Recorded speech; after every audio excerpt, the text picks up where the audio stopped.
Hello friends, welcome back to my channel. இன்னைக்கு நம்ம சேனல்ல சப்பாத்தி சாதம் எல்லாத்துக்குமே சூப்பரான side dish leg piece gravy எப்படி செய்யறதுன்னு தான் பார்க்க போறோம்.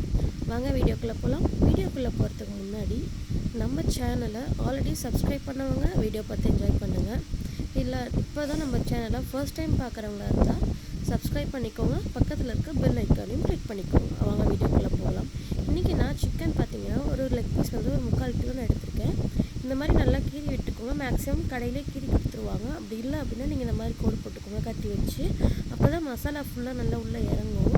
நம்ம ஃபர்ஸ்ட் வந்து என்ன பண்ணிடலாம்னா இதை நல்லா ஊற வச்சிடலாம். அது பார்த்திங்கன்னா 1 டேபிள் ஸ்பூன் மிளகாத்தூள், 1/2 டேபிள் ஸ்பூன் காஷ்மீரி மிளகாய்த்தூள், 1 டீஸ்பூன் இஞ்சி பூண்டு விழுது, 3 டேபிள் ஸ்பூன் தயிர் நான் எடுத்து வச்சுருக்கேன். இது எல்லாத்தையுமே சிக்கனோட போட்டு நல்லா கலந்து விட்டுடலாம்.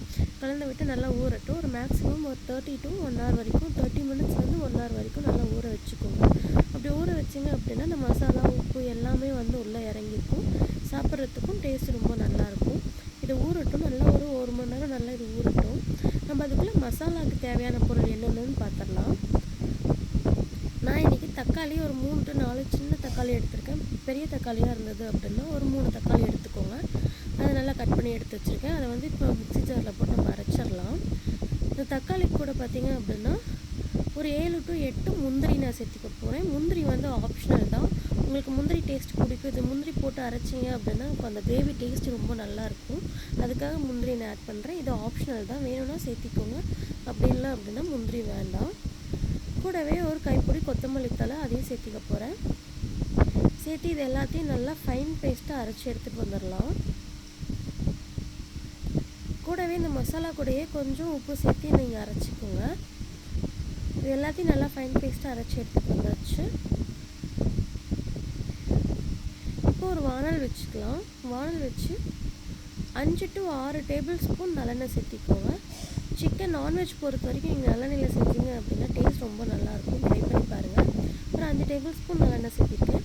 சேர்த்து ஒரு 2 ஏலக்காய் போட்டிருக்கேன் நான். கூடவே ஒரு 4 to 5 பெரிய வெங்காயம் மீடியம் சைஸ் பொடியாக கட் பண்ணி எடுத்துக்கோங்க. அதை இதில் போட்டு வதக்கிடலாம். கூடவே 1 டீஸ்பூன் இஞ்சி பூண்டு விழுது சேர்த்திக்கோங்க. நம்ம ஆல்ரெடி லெக் பீஸ்லேயே வந்து இஞ்சி பூண்டு விழுது சேர்த்து தான் பரட்டி வச்சுருக்கோம். அதனால் இதில் 1 டீஸ்பூன் வந்து இஞ்சி பூண்டு விழுது சேர்த்திக்கலாம். சேர்த்து இதையும் நல்லா கலந்து விட்டுருங்க. இஞ்சி பூண்டு விழுது வெங்காயம் எல்லாம் நல்லா வதங்கட்டும். இஞ்சி பூண்டோட விழுதோட பச்சை வாசனை நல்லா போகட்டும்.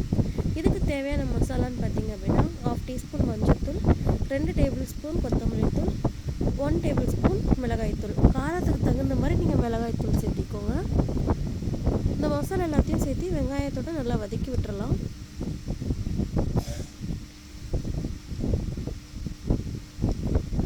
நல்லா கலந்து விட்டுருங்க.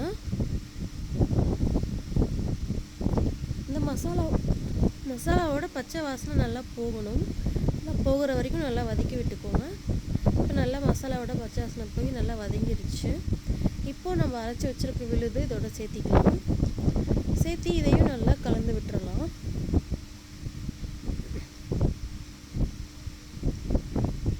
இது பார்த்திங்க அப்படின்னா சப்பாத்தி சாதம் எல்லாத்துக்குமே வந்து சைட் டிஷ்ஷாக சாப்பிட்டிங்க அப்படின்னா ரொம்ப நல்லாயிருக்கும்.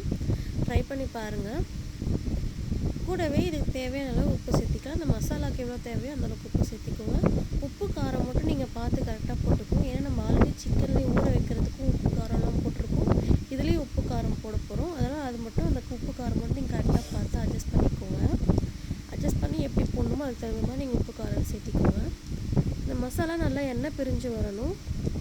தக்காளியோட அந்த பச்சை வாசனை நல்லா ஃபுல்லாக போகணும். அது வரைக்கும் நல்லா வதக்கி விட்டுக்கோங்க.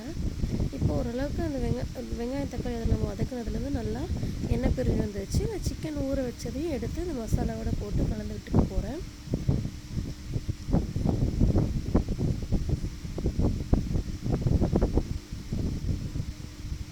ஓரளவுக்கு அந்த மசாலாவில் வந்து மிக்ஸ் ஆகிற மாதிரி நல்லா கலந்து விட்டுக்கோங்க. இப்போ நான் வந்து 1 கிளாஸ் தண்ணியை வந்து இதில் நான் சேர்த்திக்க போகிறேன். சிக்கன் வேகிறதுக்கான அளவுக்கு மட்டும் நான் 1 கிளாஸ் தண்ணி சேர்த்திக்க போகிறேன். நான் ரொம்ப தண்ணி அதிகம் சேர்த்திக்க போகிறதில்ல. லெக் பீஸ்லேயே வந்து நார்மலாக சிக்கன்லேயே வந்து தண்ணி விடும். அதனால் நான் 1 கிளாஸ் மட்டும் தான் தண்ணி சேர்த்திருக்கேன். உப்பு காரம்லாம் கரெக்டாக இருக்கான்னு செக் பண்ணிக்கோங்க. செக் பண்ணிவிட்டு நல்லா கலந்து விட்டு மூடி போட்டு வச்சுருங்க. இது பார்த்திங்கன்னா மேக்ஸிமம் ஒரு 35 மினிட்ஸ்க்குள்ளே நம்மளுக்கு ரெடி ஆயிரும். நான் ஒரு 5 மினிட்ஸ் கழித்து மூடி ஓப்பன் பண்ணி பார்த்தேன். ஓரளவுக்கு சிக்கன்லேயே தண்ணி விட்டுருந்தது. இப்போ தண்ணி ஃபுல்லாக நல்லா ட்ரை ஆகட்டும். ட்ரை ஆச்சு அப்படின்னா லெக் பீஸ் கிரேவி நமக்கு ரெடி ஆயிடுச்சு. இப்போ ஒரு 5 மினிட்ஸ் கழித்து நான் ஓப்பன் பண்ணதுனால இந்த ஸ்டேஜில் நான் ஒரு அரை டேபிள் ஸ்பூன்லேருந்து 1 டேபிள் ஸ்பூன் வரைக்கும் கரம் மசாலா தூள் நான் சேர்த்திக்க போகிறேன்.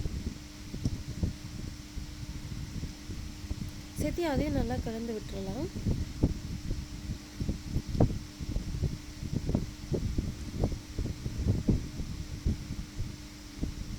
அவ்வளோதான், எல்லாம் கலந்து விட்டாச்சு. இந்த கிரேவி ஃபுல்லாக ஓரளவுக்கு ட்ரை ஆகட்டும். இல்லை உங்களுக்கு இந்த ஸ்டேஜே போதும், இந்த கிரேவி தேவை அப்படின்னா இந்தளவுக்கு விட்டுக்கோங்க. இல்லைன்னா நான் கொஞ்சம் ட்ரையாக தான் விட போகிறேன். நான் சப்பாத்திக்கு தான் இது கிரேவி செய்கிறதுனால ஓரளவு நான் ட்ரையாக தான் செய்ய போகிறேன். அவ்வளோதான், லெக் பீஸ் ரெடி ஆகிடுச்சு கிரேவி. ஃபைனலாக கருவேப்பிலை தழை தூவி இறக்கிடலாம். அவ்வளோதான், சூப்பரான chicken leg piece gravy ready ஆயிடுச்சு. நீங்களும் ட்ரை பண்ணி பாருங்கள். ட்ரை பண்ணி பார்த்துட்டு செஞ்சு வீட்டில் சாப்பிட்டு பாருங்கள். சாப்பிட்டுட்டு எப்படி இருக்குன்னு மறக்காமல் நம்ம கமெண்ட் பாக்ஸில் கமெண்ட் பண்ணுங்கள். இந்த வீடியோ உங்களுக்கு பிடிச்சிருந்தது அப்படின்னா உங்கள் ஃப்ரெண்ட்ஸ் அண்ட் ஃபேமிலிக்கு ஷேர் பண்ணுங்கள். நம்ம சேனலை சப்ஸ்கிரைப் பண்ண சொல்லுங்கள். இதே மாதிரி சூப்பரான ரெசிபியோடு மீண்டும் சந்திக்கிறேன். இதுக்கு தேவையான இன்க்ரீடியன்ட்ஸ் எல்லாமே டிஸ்கிரிப்ஷன் பாக்ஸில் கொடுக்குறேன், பார்த்து தெரிஞ்சுக்கோங்க. தேங்க்ஸ் ஃபார் வாட்சிங்.